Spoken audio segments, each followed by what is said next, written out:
We are putting in place a service, what we call basic service or building block, that will enable the mutual recognition of your national electronic identity from one member state to another. The same with e-signature. The same with, for example, e-invoicing, that every business can send invoice to public administration by electronic means, but also from business to business. So it's just few examples of basic services that we have developed during the last 5 years around what we call large-scale pilots. And those large-scale pilots involve a lot of countries, but also IT industry. And it's why now, under another program, which is called the Connecting Europe Facility, we are putting in place for the 28 member states those basic services. But coming back to e-participation, we have also funded e-participation project, and I will explain and give more information about those. Just a brief history. So if we move to next slide, we are working under what we call an e-government action plan. So this was part of the digital agenda for Europe, and also after the what we call the Malmö Declaration in 2009, all the ministers responsible for administration reform or e-government in the EU drafted a resolution, declaration for developing e-government and focusing also one of part, it was user centricity. It's why I am here today. So one pillar of the e-government action plan focus on giving more power, more openness to government, to listen to citizens and to involve them not only in using public services, but also in helping public administration to develop new public services. Now we are at the end of this e-government action plan, because it will finish by the end of 2015, so this year, and we are developing new policy around what we call open government. So open government is based on 3 main aspects, as you can see here: open data, open process, open service, and with 3 main principles: transparency, collaboration, and participation. So I will give a bit more information on that, but I can tell you that at the moment, and it was mentioned this morning that Mr. Juncker wants to introduce new methods in the Commission to work all together, and not only within the Commission, because now we are pushed, but we have already worked on that, but more cross-sector, cross-DGs, that people are involved and that can share what they are doing, but also with member states, of course, but also with civil society and the citizens. This just to say that one of the pillars of the e-government action plan was really on the left-hand side, empowering citizens and businesses. So I will not develop that. So what we are, the next slide, please.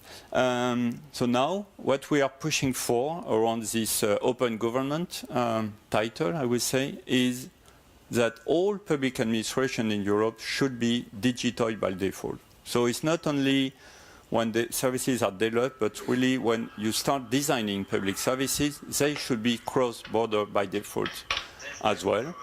And one of the pillars of the e-government. Okay, it's the web streaming with a delay. So digital by default doesn't mean that every citizen should interact with public administration by digital means, but each service should be designed to be digital, and then of course for people with disabilities, for people who don't have access to internet, they should also be able to interact with administration by other means. The cross-border, it's also very important because services are developed at local, regional, national, and also European level, but they are not all developed with this in mind, to be cross-border.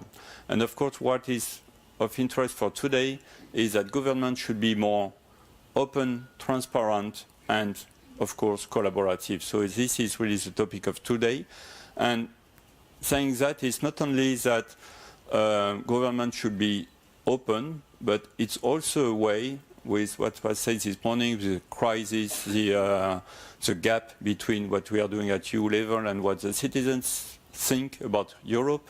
It's also an opportunity to modernize public administration. So now we are moving also to at national level, but also at European level. And it's what Mr. Juncker is doing at the moment, to revise how we are working in public administration. And I can tell you there are a lot of discussions at the moment in Europe, in public administration, and what we are doing to modernize public administration, because, of course, citizens have very high expectation because they are used to use services from their bank, from their insurance company, and those services are personalized at a very good level. And, of course, unfortunately, public administration and government are lagging a bit behind that. Of course, we have top runner, I would say, like Estonia. So we heard this morning about MEP from Estonia, but not all member states are so advanced in developing public services. So at the Commission, we try to facilitate the debate and the discussion between all member states and all public administration to foster this development of a more collaborative government. So next slide is just to emphasize what I've said before, going to open government and focusing on participation and collaboration. So here, of course, we need to open our data, all public data, of course, ensuring privacy, data protection, and so on.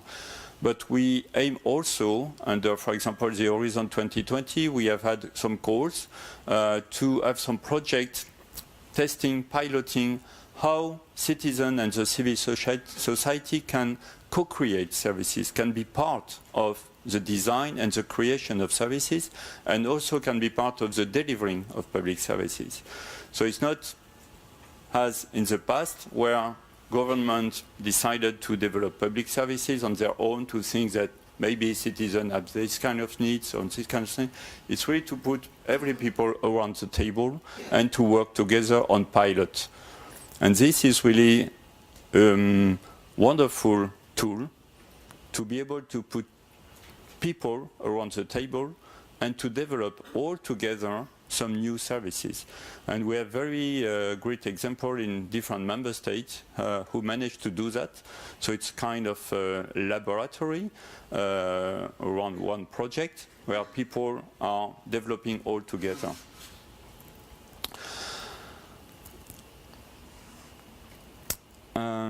Next slide here, I will not give you a lot of detail, it's just to, you will have also in one of the flyers that I will also put on the table here. So it's the 5 projects that we have funded during the last 4 years. Those projects have provided good results. They were aiming at facilitating the engagement of citizens in policy making in different areas. So 2 projects were targeting the youth. One, my university was on the Bologna process. Our space was a more broader discussion area where the youth from different countries, because they did a lot of pilots in Europe, have had the opportunity to have their say on different topics. One was on urban planning, so this is a completely different project. When you plan to do something in a city, in a region, so you can involve citizens, what do they think and what are their ideas, their insights to develop a new city, new town, these kind of things. And 2 projects were on immigration policy. All those projects have developed tools and platforms that can be interesting and of interest. So in the next slide, you will have anyway on the flyers that I will put on the table at the end of my presentation all the links to find what they have done. So of course they have done deliverables, paper-based, but also toolkit. So if you go to those 2 links, you can find already available software in open source, available to be downloaded and to be reused, not only on immigration or urban planning, but on the policies that you want to develop. So they are domain or topic agnostic, I will say, and you can reuse them. Of course, it's not easy. It's not so easy like that, just to download and say I will use it. You will need maybe some help, and the people that have worked around those projects are also available to help you. So you can also contact them. You can also find 2 videos on Our Space and Puzzle by Policies that present those toolkits on YouTube. So yeah, I put the link, but I think you don't have time now to run the video, but you will find them if you just search them on YouTube. And we have had also an interview from Parter, the project officer of Parter, coordinator, who explained how they have worked also on e-participation in the Parter project, which was on the urban planning. And here, of course, as the other project, and as I have heard this morning about the Joy EU project, they have organized offline and online discussion. Because you cannot expect that people will come to your platform just like that. So you need, of course, to organize offline, face-to-face discussion and also online. So if we go to next line, and just to summarize the lessons learned from those projects, but I think we have already heard this morning some of those lessons. It's really a kind of culture, e-participation, and I have to say that what we have learned during those last 4 or 5 years, but things are moving, that policymakers are not ready to listen and to be engaged on e-participation.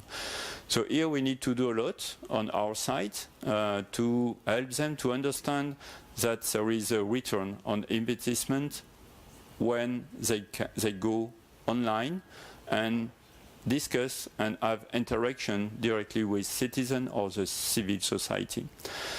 This will take time. Some MIPs that are maybe more aware or that like social media and this kind of platform have already done something and intervened on the platform. But here we are pushing a lot at the Commission, to the European Parliament as well, but they have also worked a lot on e-participation at the EP, to explain to people that at the end of the day, if they want to be re-elected, I would say, they need to go online. For citizens, it's not easy to be engaged, so they are more willing to participate if, of course, the topics and the discussion directly affect them.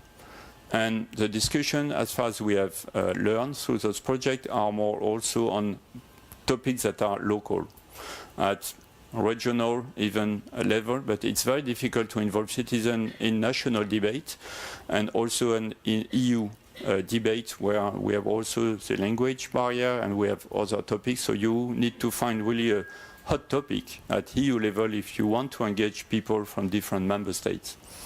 But things are progressing, and I don't think that I don't say that it's not feasible, but it's not easy. It's a challenge. Of course, from now, e-participation usage is low. But it's progressing, and it's very difficult to show the impact on policy making. And this was also a difficult thing to do for the projects that I have spoken about.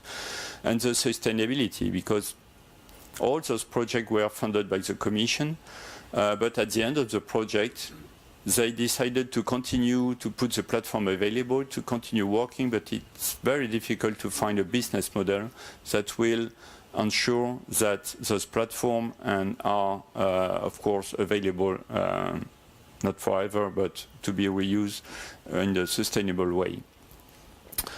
And the last part, of course, it's obvious. This I have more or less said that it's not easy to engage citizen, but what worked very well, so the best practices coming from those projects were that, of course, you need to use social media for attracting people. So, for example, some project developed profiler when they ask people about what do you think about immigration policy, for example. And at the end of this quick questionnaire or quick poll, they put the link and they can be engaged on the platform. Others define a Facebook application. So people are working on the platform. It was the Our Space project, but in staying on Facebook. So they don't have to do some effort to really subscribe to the platform. They can interact with the platform in the discussions on the Our Space platform, for example, but being in Facebook. Also widgets, so you can put a lot of widgets in different other web sites just to attract people with a pool, with a profiler, with these kind of things, and of course using Twitter as much as possible to disseminate what you are doing and also to attract people. It has already been said this morning, but one key aspect is to involve, I think you are mainly from NGOs, so you have a key role to play in e-participation and this kind of project, because if you want to involve a lot of people, you have to play and to act with multipliers. So a lot of projects that I have mentioned before manage to be in touch with NGOs, so to fund a bit the NGOs, and the number of users explode, I would say, because you have the contact and the NGO have the contact with people, with citizens. So this is a good point to know and people to work with, of course. And on the policymaker side, you need to, as I have said before, to involve them at the start and to explain them that there will be, for us, a benefit at the end of their interaction with citizens online. Very quickly, to attract users is one thing, but then the users should stay on the platform, because we have also noticed that people are coming once because they have just answered to a poll or to a profiler and this kind of thing, interact once, and then they leave and they will never come back. So you need also to empower the users and to keep them on the platform. And here, you need to be transparent in the moderation, so explain. You need also to give feedback on what are the discussions, what are the ongoing discussions, and to use visualization. This is one of the good tools to be used to visualize what is happening on the discussion, what we are speaking about on the process, for example. So in the Immigration Policy 2.0 project, they developed very good tool to make people aware about what are the discussion and to, using visualization means. And of course to give feedback, because if people interact and give their opinion on the platform and they will never receive feedback, they don't know what happens, so they think no impact, I say something but nobody take care about what I am doing, what I am saying, I will never come back. So the feedback, and here is of course reactivity, so don't wait 1, 2, 3 days, 1 week, just react on the platform so people are really feel involved in the discussion. And of course, if you have policymakers that are also reacting online, this will attract more and more people. So it's not easy, but there are some key elements to know when you start an e-participation process. And of course, from time to time, you need also to show impact. What all those discussions have brought to the new legislation that we are discussing, to the new ideas that we are developing, these kind of things. I will not detail this one, it's just to say, because here around the sustainability of e-participation, so we have developed some platforms. So we hope that those platforms will become, during the new project, also what I've told at the start of my presentation, kind of basic services, building blocks that we can make available for everybody to reuse, and that have part of what we call the public services ecosystem. So you can use EID when you need to identify somebody, you can use e-signature, you can use what we call e-delivery to transport information safely from one member state to another, one place to another, and you can use also e-participation platform. So a lot of tools that can help you to develop discussions online. So from now on, we have those platforms. They are not already commodities and part of this ecosystem because we are just at the start of this ecosystem. And we are putting, as I've said before, some basic services first, and then we try to develop more and more services, but not only with public money, because here we want also to involve the industry in this field. So, for example, if I take e-delivery or e-invoicing, now we are putting public money. But at the end, of course, we hope that businesses will find some interest in using e-invoicing in Europe. And of course, some providers who could be interested in putting some money and having a service provided by them, and of course to receive money in return. So here we are also creating this ecosystem to develop more and more public services with citizen, public society, IT industry. But at the end of the day, as today we have, maybe today not full internet access, but for beyond 2020, we hope that this kind of services, EID signature, will become commodities in Europe. So you don't have to think about it anymore. It's just there, and you can use the services. So you will find on presentation a lot of links. You can find information on e-participation project, on the research, on our website. All the open source software that have been developed are available on the JoinUp platform. If you don't know it, so you just go there, and there are a lot of open source software available. They are based, of course, on open standards, because I am also a strong believer in open standards. And you can read the vision paper on the website and find all other interesting information. I will stop here. I thank you very much for your attention. Of course, I am available for any question you may have. Thank you very much.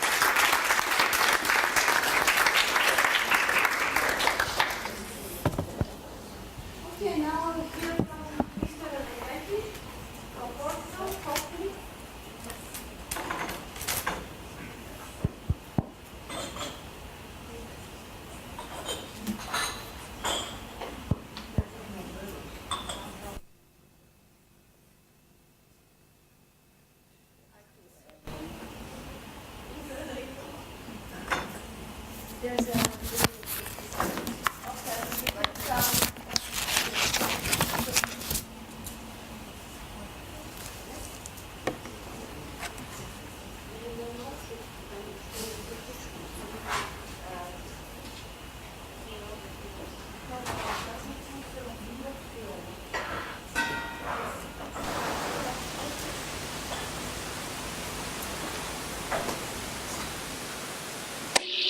I'm here online if you want. Could you? Perfect. So I will, first of all, I will start thanking the colleagues Serge Novaretti for this very interesting overview. And I wanted also to thank you for the invitation, because you have been helping me to reduce a little bit my ecological footprint, because usually I travel a lot because I deal with a lot of participatory processes, so at local level. So normally I have to travel a lot, so this does not help the ecological footprint to be light. So thank you very much for this opportunity. I hope you can you hear me good? Yeah, okay, perfect. So my idea was in the sequence to colleague Novaretti to try to see more how some of these tools are used in a framework of democratizing the dialogue between institutions and different levels and citizens As you possibly saw yesterday, the English House of Commons approved an important document on participation. So among the ideas, many of them are related to a timeline of 2020, but some of them are to be put in operation soon, like the 2015 new Forum for Public Participation to the legislation of the House of Commons. So there are several different levels, and the transformation is going fast. I think that some of the reason why participation gained momentum in the last years were the multiple crises, which are not only financial and economic, but also there is a perception of a decrease in perception of legitimation of representative institutions, especially in the European case. Despite some change, they gave more power to the European Parliament, but there is still a growing mistrust in the action of upper level institutions. And there is also the growing awareness of the importance of governance in a period of uncertainty. And in the period, I would add, of complex technologies in which the techniques existing for solving a problem are so many that choosing among them is a very strong political act. So it's every day more needed that citizens could have a clear idea of the different options that exist for technically solving a problem, so that the political decision on which techniques to use could be somehow shared. What happens, and in somehow also the previous colleague in his panorama implicitly said that is happening, is that the different levels do not behave in the relation to participation in the same way. For example, it's very clear that at an upper level, so the level of European Union and many national states, the rule of participatory processes is the creation of spaces of selective listening. So spaces which are advisory and consultative. While at local level, we can find a lot more of a co-decisional process in which the citizen has a last say on important final decisions. This could be seen in some example. For example, I saw that there will be colleagues from Iceland and from Finland to talk about some interesting process that they had at national level in the last years. But the majority of processes that are happening, from the public debates in France, which are becoming stronger and stronger and more important in the last year, or for example, in Italy, last year there have been two important processes of consultation by the central government. One was about the electoral reform and the reform of the two chambers of the parliament, and the other one, with more than 100,000 participants, was about the reform of the school system.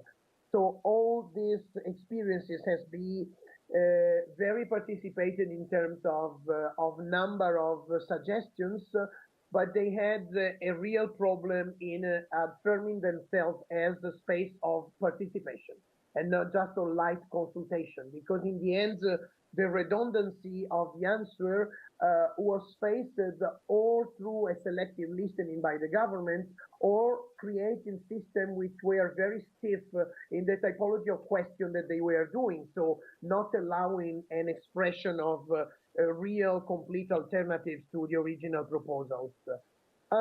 Something more interesting is maybe happening at another level, which is the level of we call scaling up normally because we start to think participation at the local level. But if we come down from the from the national level to the local level is a scaling down. So it's the intermediate scale of regional experiences.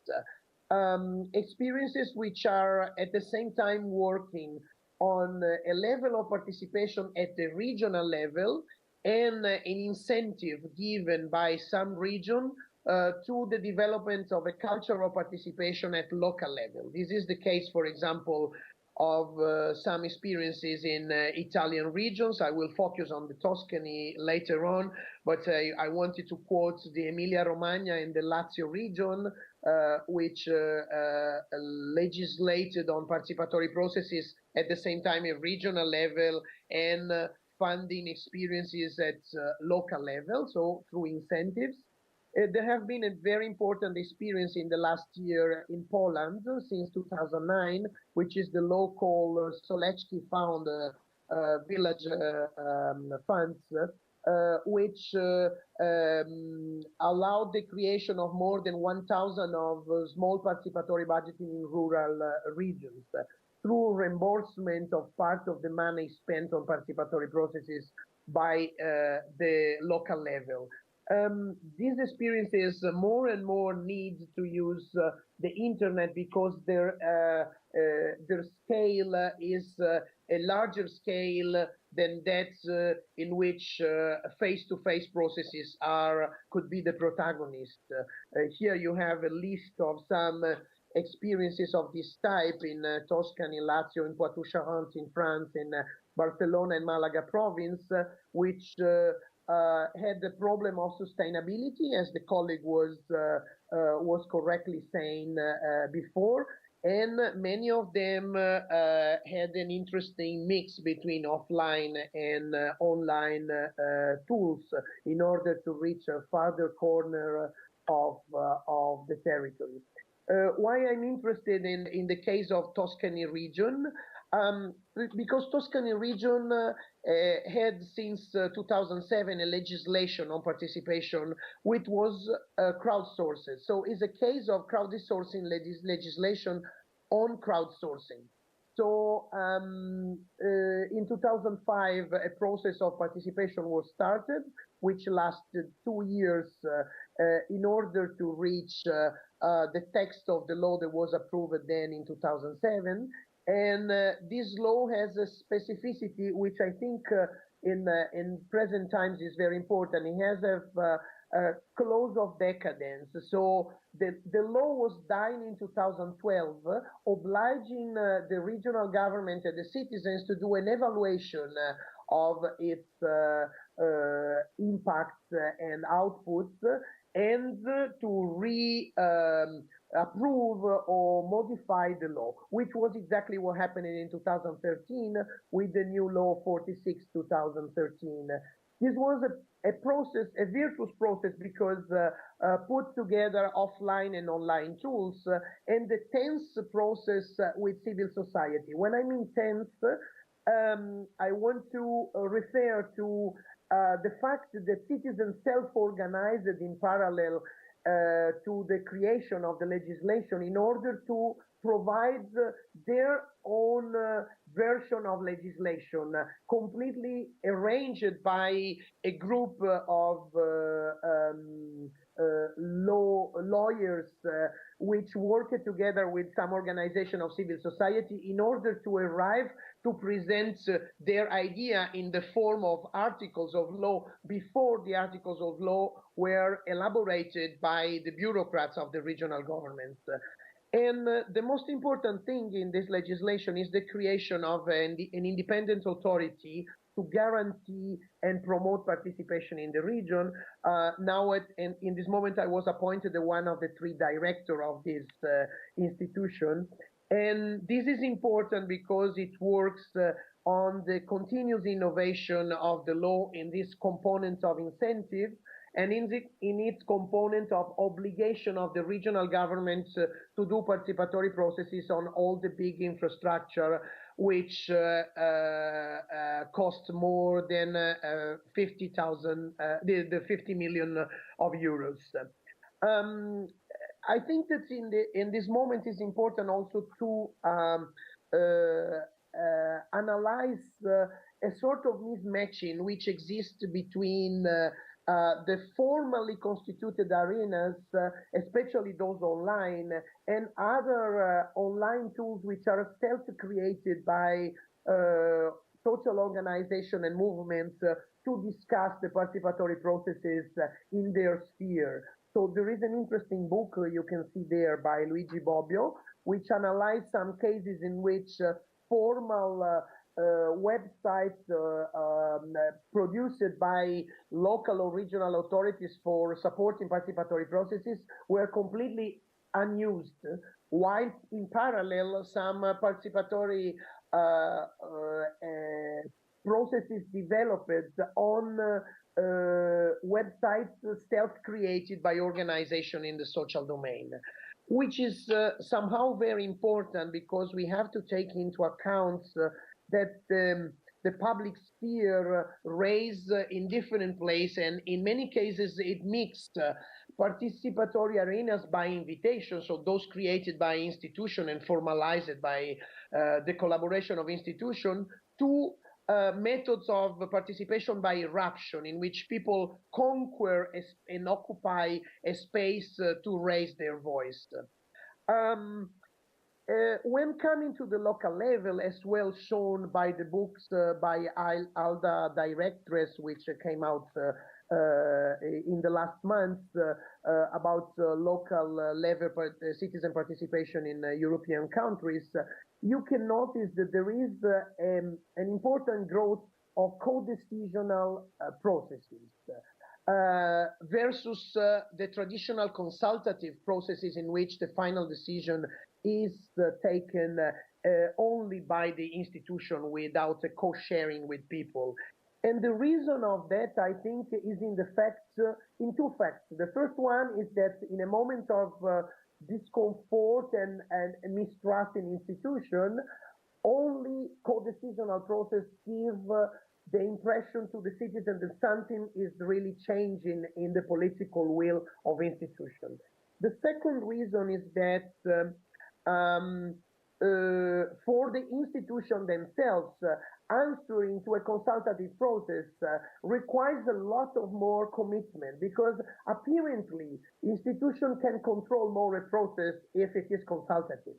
But in reality, what happens is that for a consultative process to produce trust, you must give a specific answer to all the proposals that have been done. And unfortunately, being that one of the effects, especially of online consultation, is redundancy, so a very large number of proposals, what happens is that many of the proposals has to be refused.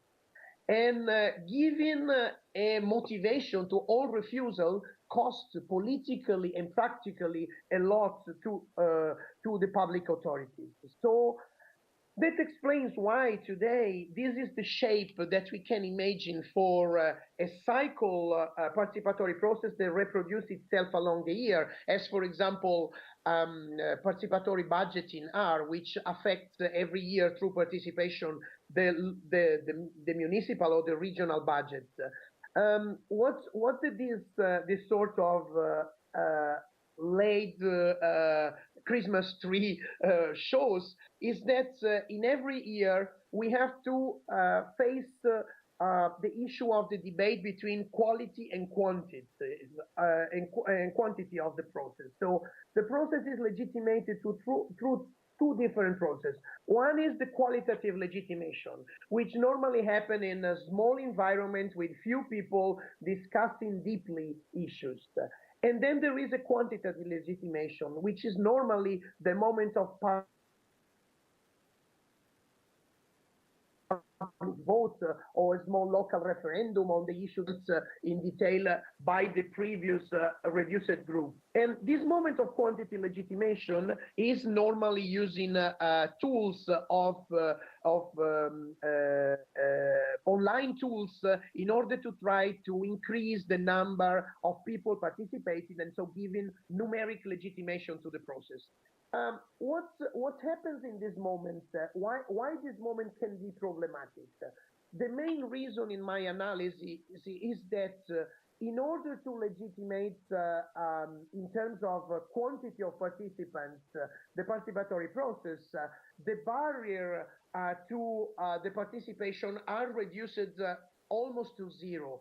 So many of the local processes in this phase, they do not ask a proper inscription to people, so they do not ask questions that can help to analyze what kind of typology of citizens are participating in that phase. So in the end, to lower the risk that laziness will not make people participate when they have to answer to too many questions, the participation in these phases is very simple. For example, one method that is used in many participatory budgeting around Europe today is linked to the use of SMS. So each number of telephone can send a vote for choosing the list of priorities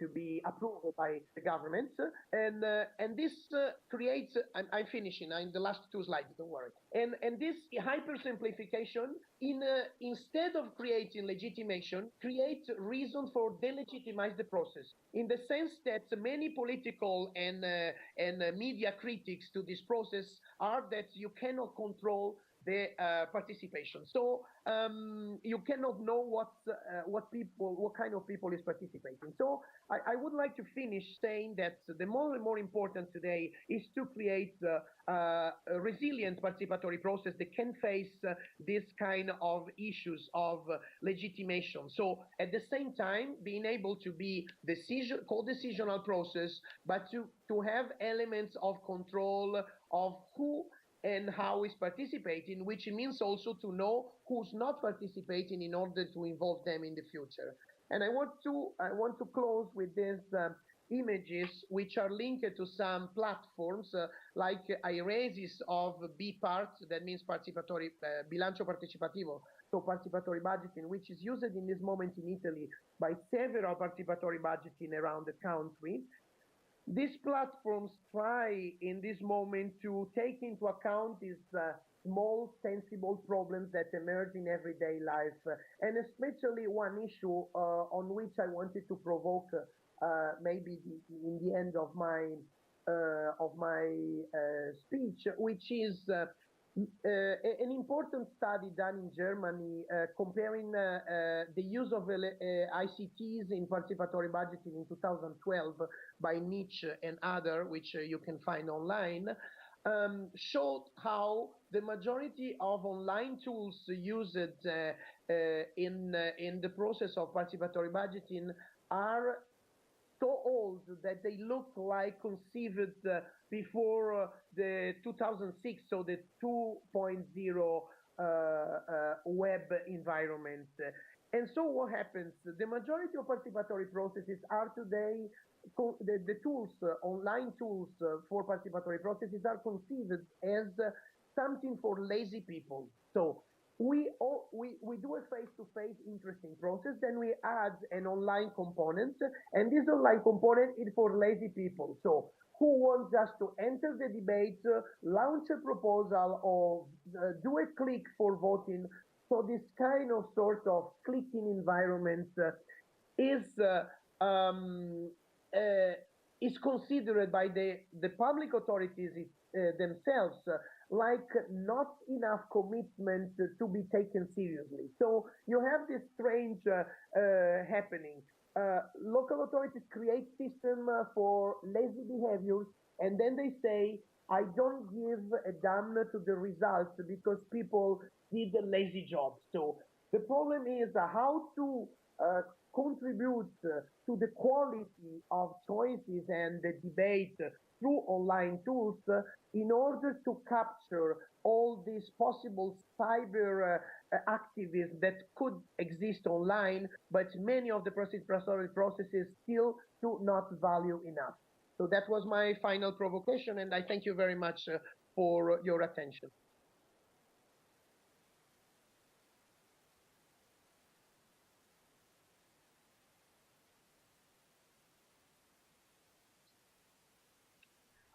Now what will follow next is that we'll hear international examples of using crowdsourcing and other e-democracy tools from Iceland, from Finland, from France, and from Bulgaria.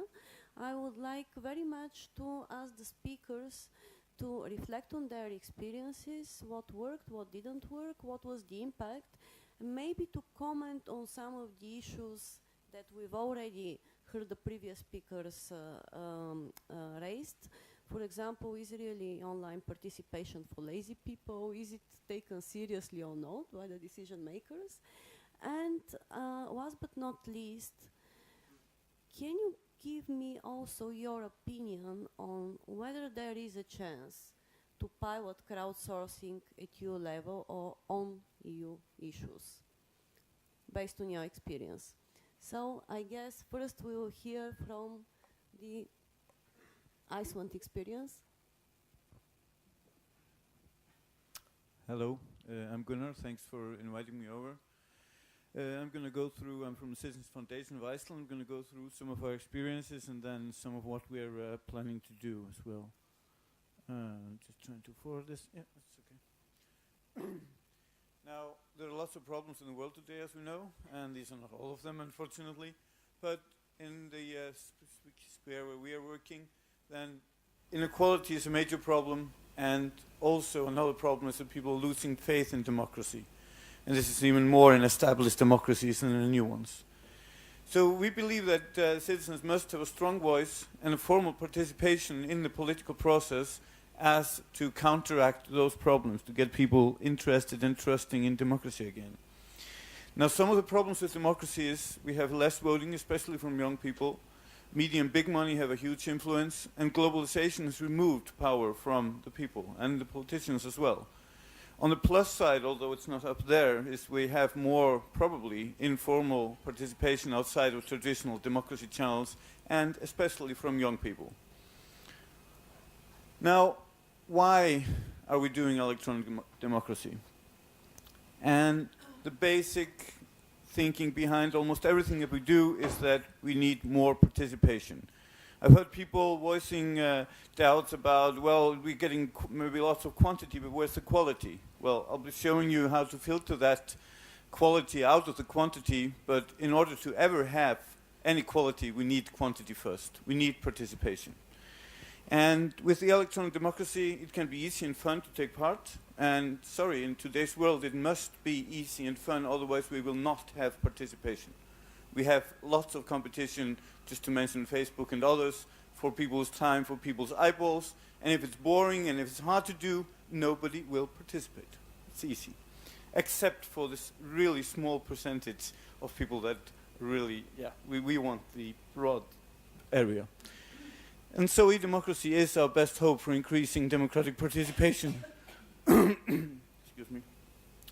Now, we use our software which we've developed since 2008 called Your Priorities, and it's designed to help people to have real influence by allowing people to find their priorities together and to speak with one voice and organize around those ideas. It's, of course, open source. I don't think we can do e-democracy any other way in the long run. That is, unless we want, if we want to trust in it. And it's not only open source, but we're also hosting your e-democracy site on our website, so anyone can go there and register their own e-democracy site. But we don't believe for a moment that all our problems will be solved through any piece of software, not ours or anybody else. Now, just quickly through this, we have had over 500,000 users, probably getting closer to 1 million, but we haven't had time to count 2014. And it scales well. It's really easy to translate and adapt to any kind of situation, really. Now, it works by citizens adding ideas and points for and against those ideas, and the best ideas are voted up and down. This is our way of dealing with the problem of quantity versus quality. There's lots of stuff coming in, but the best stuff gets crowdsourced, chosen by the participants, and so we have at the end all the best ideas and best points for and against them available for anybody. You don't have to log in to view them at a glance. So we're not only catering to the 1% or less than 1% that creates the content, but also specifically to the people that would never ever create any kind of content. Now, we set our system up in order to prevent those yes, no, you're an idiot arguments online that you all taken part of probably. And we split the debate system into 2 columns, and that makes it really hard, probably impossible to argue, and encourages rational debate. So you can see on the right is the red points against it, and on the left are the green points for it, and people also chose the best points, what was useful and not useful. Now, these are just some of the projects we're participating in and where our software has been used. We're obviously working in Iceland with Better Reykjavik, Better Neighborhoods, Better Iceland, Better Reykjavik, sorry. But we also have working in a project called Decent, which is a FP7 EU project that is been worked on in Finland, Iceland, and Spain. And we have been, our software has been used in Estonia, which was also actually mentioned this morning, and we have various projects in Eastern Europe as well. Now, our Better Reykjavik project was is a formal collaboration now, and you can see that we have lots of participation there, and every month the top ideas are processed by the city. And just a short screenshot. We also have done participatory budgeting in Reykjavik. It's our 4th year now, and we have a different set of software just for the voting, and it's designed to teach people the realities of budgeting. That is, you can't have everything. You have to choose what are your favorites. And then all the votes are collated, and out of that comes something that's put into action. Now, we also have a website called Better Iceland, and we have many different communities in Iceland using that already. Just to give you, this is the main site. This is a big town in Iceland, and this is a really small town east of Iceland. And there are more examples. But the most interesting usage of your priorities was actually talked about this morning by our the MP that was doing the first keynote here this morning. And for that project, I will go quickly through it, but ideas were gathered through our software, which was installed by them, and there were over 50,000 people that took part. And then the top 15 ideas were submitted to the parliament, and as of November last year, 7 of those ideas have become Estonian laws. 3 of them just completely like they came out of the process, and 4 of them mixed with changes in other laws. And on the other side of the spectrum, our software has been used in Australia by a class of students to choose what to do with their free time. And at the same time, they're learning how democracy works. Now, this is how we're constantly working on making our software simpler and easier to use, so this is our next version. But one other thing that we're working on, which we think is really important, is that we're working on using artificial intelligence and algorithms to help people participate in democracy. Today, Facebook and others are using their artificial intelligence to make money out of us, but we are planning to put that technology, and actually have already put some of that technology into the hands of the people. And so the plan is at the bottom. It will show you what you want and what you need to participate by learning about what you're interested in. We'll let you know there's a PB going on there. Hey, you want to take part? Or there's a voting going on. I think you will want to say yes, but are you sure? And that kind of thing. We actually started using artificial intelligence when I work with the NHS of the United Kingdom in a simple way to when you have an idea coming in, and you can see on the right under relevant news stories is that our AI scores the internet and looks for stuff that is connected to what was talked about in this idea.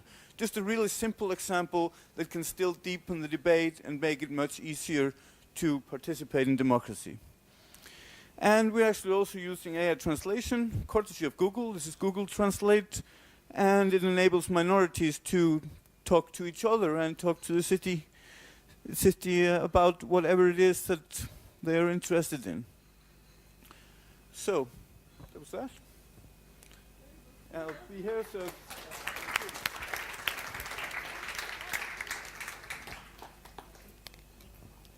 Thank you so much. So a lot of very interesting examples from your country and your activity. Now I will ask kindly Mr. Jaillot from France to Jaillot, oui, okay, to join us and to share their experience with decision makers in France. I guess mainly with the Parliament.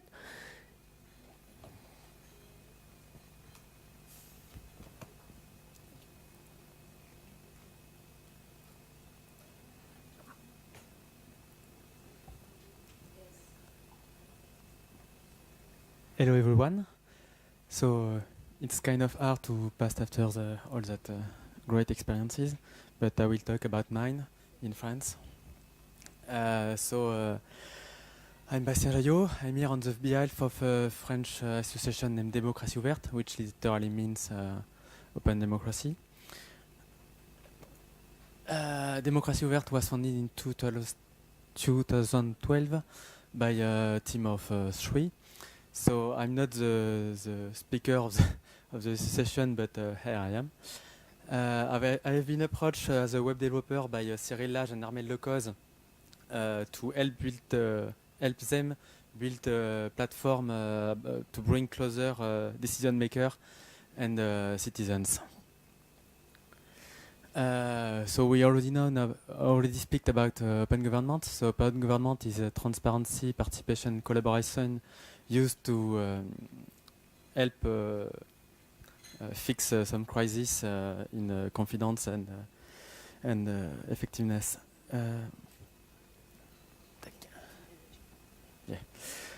So in France, we are not that good in open government. We joined the Open Gov partnership nearly 3 years after it has been created.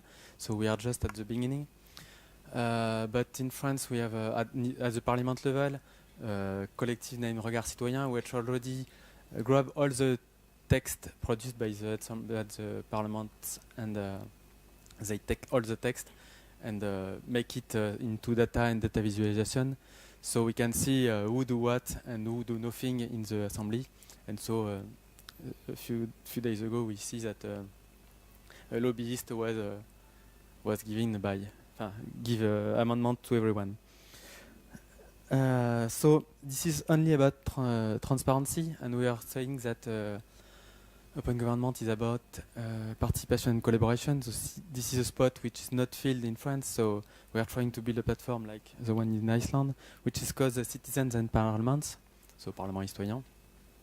So this is an experiment, so we only took 6 MEPs from each political parties and from both assemblies, so we are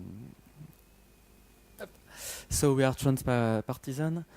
We are honest because we are nobody.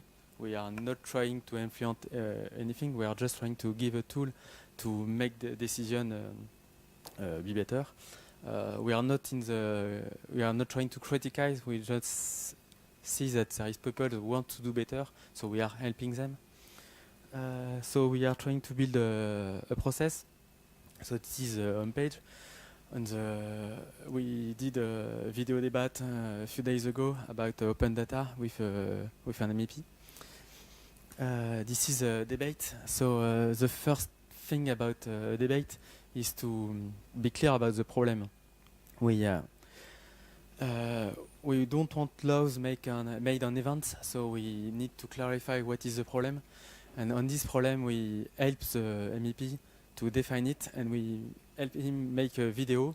And the video is enriched by a company called Adesias, whose goal is to communicate clearly with explicative and intuitive videos.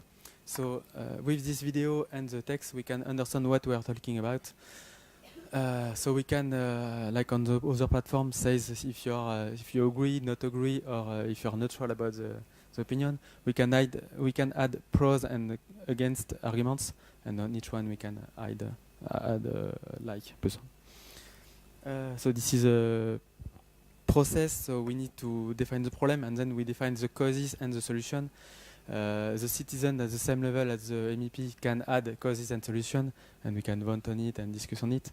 So this is a qualitative thing. So even the last ID given the last time, and they have which have one vote, can be listened. So it's a great thing. So this is the opinion. Next one. The opinion, we can see this opinion was mainly good, but there is one strong vote against. We do a synthesis. So this is the work that we do at Democratie Ouverte, to take all the data and bring it as a map of all the solutions given, the pros, the cons, the against, and so we can all see what we are talking about. And if you understand the same thing, So we are trying to add a feature so we can say, yes, I endorse this synthesis. After that, we launched a video debate via Google Plus Hangout. We took the 3 most representative opinion and 3 person takes randomly. And with the MEP we discuss about it, and after it, if the MEP is okay, he build a bill and he post it on the official parliament and on his website, so we can endorse it and make your communities interact on it. So the result seems maybe not that good for a lot of people, but in France we have a very, very, very strong barrier between political and citizen. So we are more than 4,000 citizens, more than 12,000 contribution, and we have 2 laws promoted. So it's kind of big in France. Yeah, so we are very happy. And the biggest astonishment we had was that we had no moderation. All the contribution was very on a specific thing. So there is no bad opinion, no troll. So we are quite okay. It shows us and all the other MPs that do not participate on the platform that they do not have to be afraid of their citizens, because it's kind of the big trouble for them. The after effect, the parliament officially are not still not interesting by the platform, but we have the government, which is very, very interesting, with two big consultation launched by the Ministry of Education. This is our French Minister of Education and Science and a lot of things. So this is a consultation that launched last week, and the second one. This is the Conseil National du Numérique, so the Digital Conseil National. We launched a big reflection about digital in France. So in the bottom right, this is a French Prime Minister who launched the platform. And Conseil at the EU level, donc nothing new, everybody saw it already, but don't try to make a very big thing with everybody. Just try to an experiment and just saying that nothing to be afraid of, and make participate. Create events both locally and virtual, because we see at the Conseil National Numérique that it is very well appreciated, and the data posted on the platform are very, very cool, very good after a face-to-face meeting. And trying to educate, because even if the platform needs to be simple, making the law is not a simple thing, so we need to educate the person who participate. Just is not black and white, this is a law, so it concerns a lot of people. And voilà. Thank you. Ah oui, and we have a lot of other projects, of course, but not related. Thank you very much, and congratulations for this breakthrough in France. We are very proud with you, really. And now let's hear from Finland. And as far as I know, Mr. Pekkanen is representing the government, because there the initiative is coming from the government, or I got it wrong? Yeah, you got it wrong. Okay, then you'll correct me. Yeah, I was helping or founding a civil society organization, Open Ministry, 3 years ago, almost exactly 3 years ago. But now I'm currently part-time employed at the municipally owned company, but that's another story. Okay. So civil society side is where I've been looking at citizen participation, but also taking part in the government processes. But let me start with a story that has a happy ending. About 3 years ago, or in May 2012, there was these 2 girls, young students, who contacted me. They had seen on our Open Ministry website that we had launched a few months earlier an example of citizens' initiative that we had just put as a placeholder, basically, not to launch an empty site. And that initiative was for allowing same-sex marriages in Finland. They contacted me and asked if that was something that was actually somehow promoted, and they wanted to do something about it. So what we did was, together with them, find more people to build a campaign for that initiative to allow same-sex marriages in Finland. And then in the fall 2000, or during the rest of the year 2012, we built more and more the kind of core campaign group, the plans, the materials, and the actual law proposal, which was a fairly crowdsourced effort. 10, 20 lawyers and law students involved in writing it, and a lot more people, of course, involved in designing the campaign. It was launched on 19th of March in 2013, so a bit less than a year from the initial contact they made, and it was a very timely campaign, because just a month earlier, in February 2013, the MPs, 76 MPs, I think, had made an MP law proposal that was voted down in Parliament because it didn't have majority, or it didn't even. The committee decided to not even process it because it had less than half of the MPs backing it. So that was a big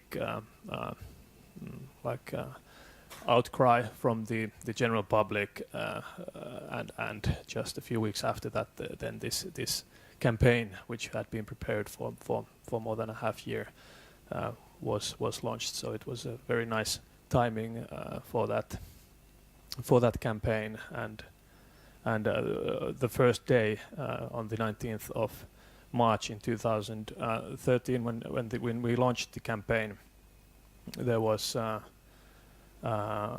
during the first 10 hours of the campaign, we already reached the threshold required, and during the first 24 hours of the campaign, we already had 120,000 electronic signatures backing the initiative.